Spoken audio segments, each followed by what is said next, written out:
हे आरोप असतात, हे काही सिद्ध होत नाही.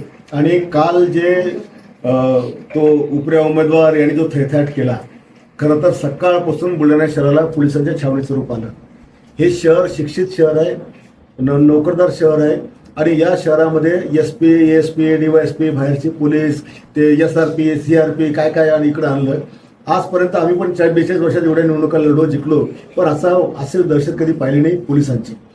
सारखे CM ऑफिसमधून फोन, इकडे हे करा, तिकडे ते करा. आता जो काय एका बुथवर तो घोळ घालायचा हे म्हणतात. पहिली गोष्ट, तो जो मतदार होता त्यांनी या बुलढाणा शहरामध्ये बरेच वार्डामध्ये कोणत्या बुथवर मतदार हे सापडत नव्हतं. मला सुद्धा 2 बूथ बदलावं लागले, माझंच मतदार मला सापडत नव्हतं. तो सुद्धा बहुतेक मतदार हा 4 ठिकाणी जाऊन आला. त्याला कळलं की आपल्या इकडे मतदार आहे. त्यांनी त्याचं कार्ड पाहिलं तर त्याला वाटलं हे मतदारात नाही आहे आणि त्याला बोगस म्हणून लगेच त्याला मारहाण चालू करायला लागली. अरे तो जर आत गेला असता, अधिकाऱ्यांनी त्याचं कार्ड तपासलं असतं, ओळख तपासलं असतं, यांच्या एजंटनी जर त्याच्यावर आक्षेप घेतला असता की हा बोगस मतदार आहे, तर आपण मान्य केलं असतं तो बोगस आहे. तो आत पण नाही गेला आणि तो विचारतो की माझं कुठे जर तुम्ही मारायला सुरुवात करता. आता सुरुवात केली तर माझ्या मुलाचं नाव घेता. माझा मुलगा तुम्ही टीव्हीत तुझ्या बघा, तो गाडीवर आला त्याला मारामारी करताना आणि सोडून राहिला. तो बिचारा समोरचा त्याला मारू नये म्हणून याला चिपकला वाचवण्यासाठी. मारताना कुणाला वाचवणं हा गुन्हा आहे का? गुन्हा आहे. आम्ही सगळ्यांनाच वाचत असतो आणि मग त्या ठिकाणी त्याला आणखी मारू नये म्हणून त्याला म्हटलं तर इथं निघून जा, निघून गेला. याच्यामध्ये कुठे बोगसचा विषय आला, काय संबंध आला? विरोधकात आरोप करतात की बिहार झाला म्हणून बुलढाण्याचं बिहार झालंय. कुठे बिहार झाला? पोलिसांनी बिहारचं नाटक केलं. सारखे CM ऑफिसमधून फोन चालू होते. आता एवढ्या मोठं एखादी तर घटना टेशनला नोंद दाखवा बुलढाण्यात झालं म्हणून. जी ती घटना घडली त्याच्याशिवाय काय घडलं बुलढाण्यात?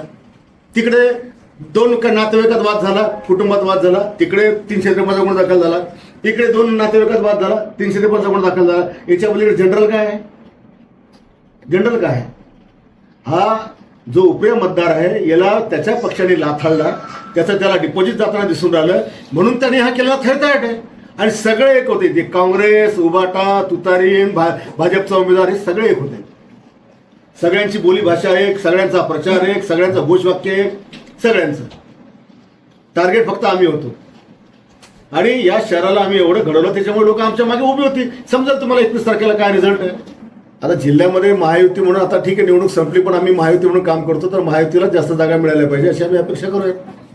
बुलढाण्याची जागा आपल्याला, बुलढाण्याची जागा काळ्या दगडावरची पांढरी रेष आहे.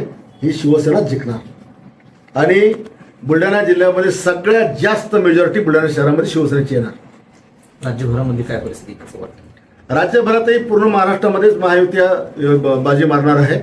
कारण ठीक आहे, कार्यकर्त्यांचा आग्रह असतो किंवा खालच्या काही लोकांच्या नालायकपणामुळे आमच्या युत्या नसतील झाल्या, पण महाराष्ट्रात आम्हाला सोबतच काम करायचं आहे भविष्यात सुद्धा. त्याच्यामुळे महाराष्ट्रामध्ये महायुतीला चांगलं यश मिळेल.